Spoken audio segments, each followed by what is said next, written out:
اللہ کی قسم ہمارے ایٹم بم میں وہ طاقت نہیں، پرائم منسٹر کے قلم میں وہ طاقت نہیں، سپریم کورٹ کے جج کے قلم میں وہ طاقت نہیں جتنی 2 رکعت صلاۃ الحاجت میں اللہ نے طاقت رکھی ہے بھائی۔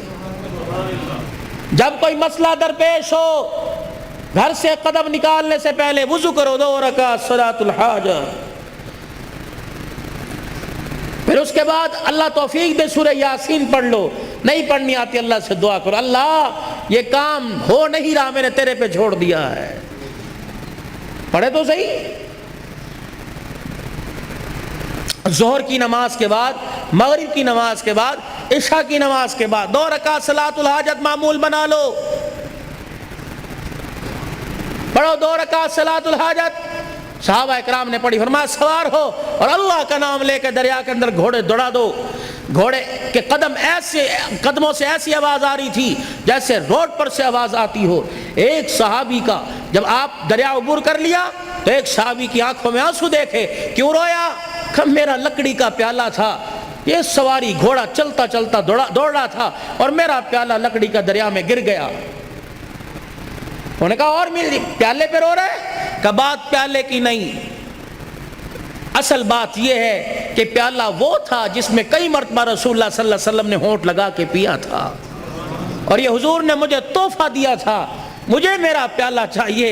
یہ نبی کا دیوانہ دریا کے کنارے پہ کھڑا ہو کے کہتا ہے ہم غلامان محمد ہیں تو ہمارا پیالہ پی کے نقصان کرتا ہے، ہم نبی کے صحابہ تجھے حکم دیتے ہیں ہمارا پیالہ واپس کر۔ رب ذوالجلال کی قسم ہے، فلک کی روشنی نے دیکھا، آسمان نے منظر دیکھا، دریا کی ایک موج آئی، صحابی کا پیالہ نکال کر باہر پھینک دیا۔ میرے بھائی،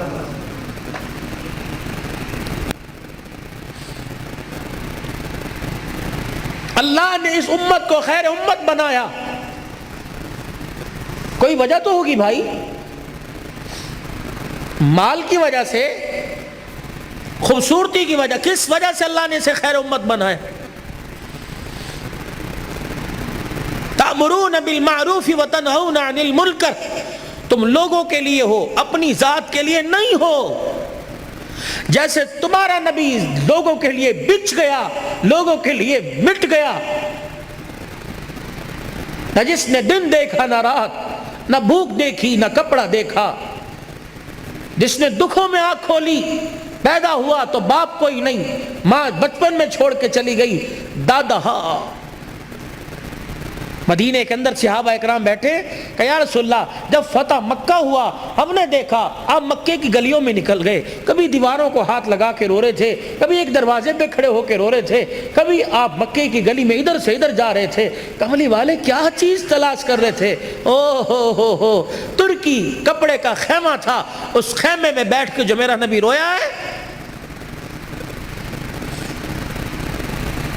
یا رسول اللہ کیوں روئے؟ فرمایا مکہ میرے ماں باپ کا آبائی گھر تھا، صحابہ 8 سال کے بعد گیا، مکے کی گلیاں دیکھ کے مجھے میری ماں آمنہ یاد آ گئی، میرا ابا یاد آ گیا، کندھے پر اٹھا کر میرا دادا مکے کی گلیوں میں پھرا کرتا تھا، میرا دادا یاد آ گیا۔ جس بوئے پہ کھڑے تھے کملی والے ایک دروازے کو دیکھ کے رونے لگ گئے، فرمایا یہ دروازہ میری خدیجۃ الکبریٰ کا تھا، اسلام کی ملکہ کا تھا، محسنہ کائنات کا تھا، مکے کی سب سے بڑی تاجرہ کا تھا۔ صحابہ جب ہر ایک نے دروازے بند کر لیے، خدیجۃ الکبریٰ نے سب کچھ میں محمد کے قدموں پہ قربان کر دیا، آج وہ دروازہ دیکھ کے مجھے میری خدیجہ یاد آ گئی۔ میں اپنے آپ کو مسلمان کیسے کہوں کہ مجھے باپ کے رشتہ دار پسند نہیں، مجھے ماں کے رشتہ دار پسند نہیں، مجھے تائے چاچے پسند نہیں، مجھے پھوپھیاں مامیاں پسند نہیں، مجھے بہنیں پسند نہیں، میں اسے چودھری کیوں مانوں، میں اسے ملک کیوں مانوں، میں اسے ارائی کیوں مانوں؟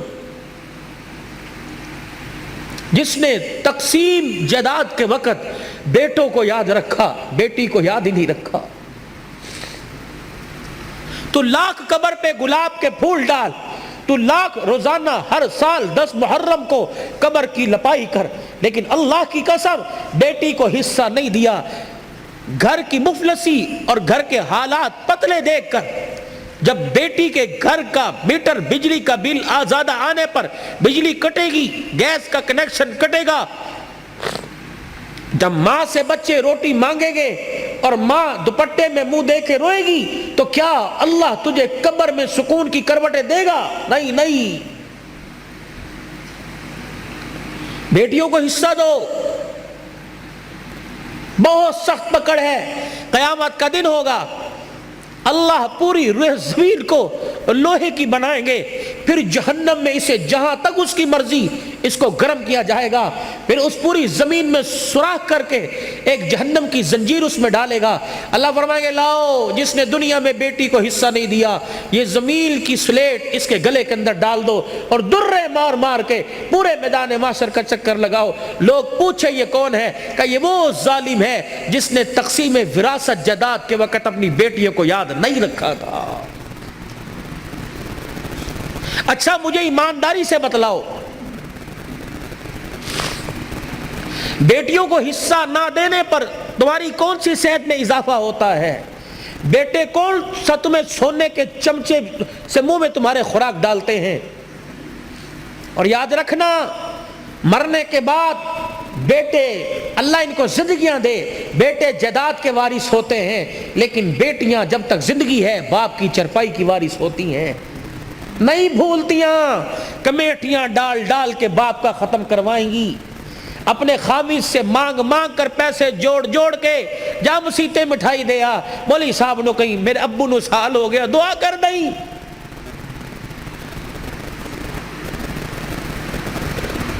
یہ دین ہے، میں اسے کہاں ڈھونڈوں؟ میں اسے کس خطیب کی زبان پہ تلاش کروں؟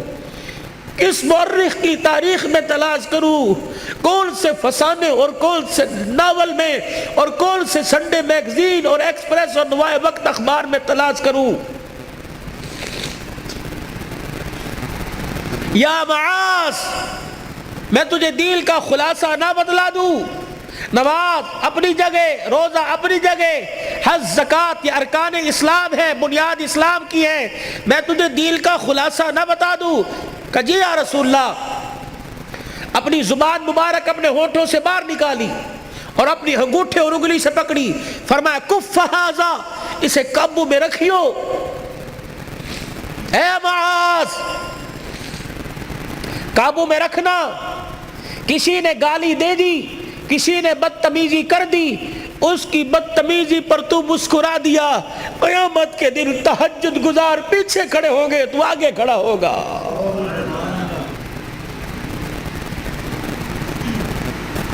میں کس بیٹے اور کس بیٹی کو بتلاؤں کہ ماں باپ بلائیں تو ان سے بدتمیزی نہیں کرنی؟ ساری رات تہجد پڑھنے والا ایک طرف، مسکرا کر جواب دینے والا ایک طرف. تہجد پڑھنے والا مسکرا کر جواب دینے والے کی عبادت کا مقابلہ نہیں کر سکتا. میں یہ زندگی کہاں تلاش کروں؟ کس گھر میں کون سے دروازے پہ جا کے ٹکر ماروں؟ یہ کوئی عمریں ہیں؟ 40 سال کی عمر میں سفید بال کر کے بیٹھے ہو، 45 سال کے اندر نظر بھی چلی گئی، ہاتھ کمزور، ہاتھوں میں راشا، ڈنڈا لے کے چل رہے ہو، یہ عمریں ہیں؟ تم نے تو دیسی گھی پیے ہیں، تم بوڑھے کیوں ہو گئے؟ تمہیں تمہاری بیماری نے، تمہیں تمہاری عمر نے بوڑھا نہیں کیا، اولاد کے دکھوں نے بوڑھا کر کے رکھ دیا ہے. جس بیٹے کے لیے جھولی پھیلا پھیلا کے مانگا، آج اسی بیٹے کو دیکھ کے کہتا اللہ یا اسے اٹھا لے یا مجھے اٹھا لے. کیوں؟ تیرے میرے گھر کے اندر سب کچھ ہے لیکن نبی والی زندگی نہیں ہے. اللہ کی قسم، لوگ کہتے ہیں کم بچے خوشحال گھرانہ، میں کہتا ہوں نیک بچے خوشحال گھرانہ. بھائیوں، حضور والی زندگی کی تلاش میں نکلو، حضور والی زندگی کی تلاش میں نکلو. میرے نبی کی پیاری زندگی کو گھر میں لے کے آؤ، بازار میں لے کے آؤ، کاروبار میں لے کے آؤ، شادی بیاہ میں لے کے آؤ. معاف کیجئے، آج ہماری شادیاں نبھتی کیوں نہیں؟ بنیاد ہی غلط ہے، سوچ ہی غلط ہے. یہ جتنے حضرات بیٹھے ہیں میرے سمیت، میرے بھی یہ خیال ہوگا اللہ نہ کرے لیکن جتنے بیٹھے نوجوان سے پوچھو کیا پسند ہے، نوجوان سے پوچھو کیا پسند ہے، وہ آپ کو کیا جواب دے گا؟ شادی ہوئے لڑکی خوبصورت ہو،